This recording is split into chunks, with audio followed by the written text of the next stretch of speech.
Hello YouTube, this Skip, coming to you live, straight out of Real Hot 6 Aquatic Kennels.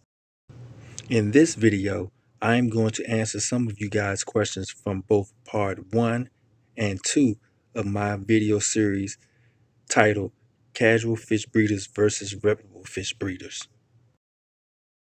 In addition, I'm going to go over some of you guys' comments as well and give you my take on them.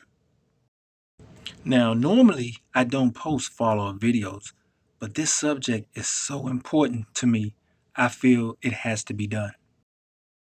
Mainly because of the awesome response that I have received for this video series. So, let's jump right into it. In part 1 of this video series, my good friend Cyclic King 1 made a comment stating that most people don't even know what they're breeding. And for me, that is a very profound statement because most people don't even read or research in this aquatic community. And what wind up happening is they go out and purchase a fish from someone or a pet store who say it's one thing, but it really wind up being another, unbeknownst to the buyer. Then they breed it, thinking it's one species, and then the offspring come out looking like a totally different species altogether. This is something that needs to stop immediately because I can't tell you guys how many times I receive text messages, phone calls, and emails from people who are trying to breed something or just have some fish that they want to group up together in a tank, but don't even know what species they are. Why are you going to pretend to be a breeder if you don't even know how to identify the species that you're trying to breed? It just doesn't make sense. No sense at all. Okay, check this comment out by Big Swamp 504. Now I'm going to paraphrase because I see a few typos in here and I just can't read over typos.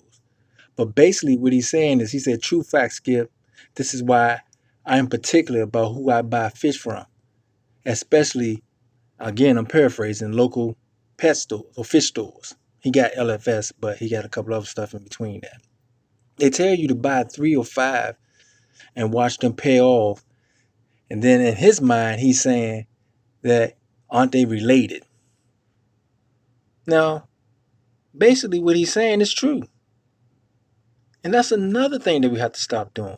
We have to stop buying groups of fish and then breeding them. Because once you start that practice, you're inbreeding. And then you're inbreeding same generations, belly brothers and sisters, which causes what I call the water down effect. And then that's when you start having genetic mutations.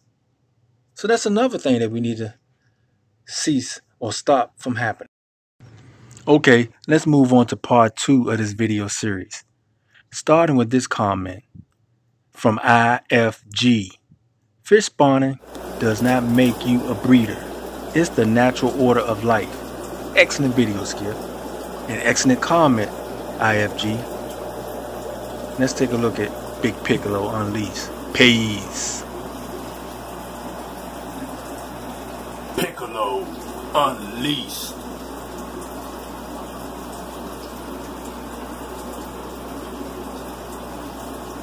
Nothing can stop real hard sickness aquatic kennels. Come on people. Let's be real. I have been doing this for decades. Okay, let's move on to my last and final question by Blake Williams. He asked, how often do I introduce new fish for breeding? I would say as often as possible. It all depends on the availability of the fish. Now, his second question, I already answered from the first one. His third question is basically asking me, are my fish bred from other fish I already own? And the answer to that is yes. Now, his final question, he asks, how many generations from wild caught are my fish? Now, that's a pretty tough question because if you're talking about my Pyro Trimex, I've been breeding them for decades.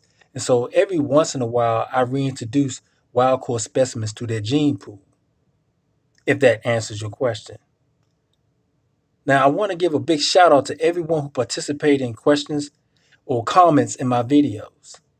Thank you. I really appreciate it. And these conversations stimulates new dialogue between the people in this community. So I really appreciate that. So thank you guys. Big shout out to you. And as always, like, comment, or subscribe. And don't forget, in the description area below, you will find links to Real Hard Cichlids, merchandise, and products. I really appreciate all you guys' support. And don't forget to support the people that support you. This Skip. I'm out.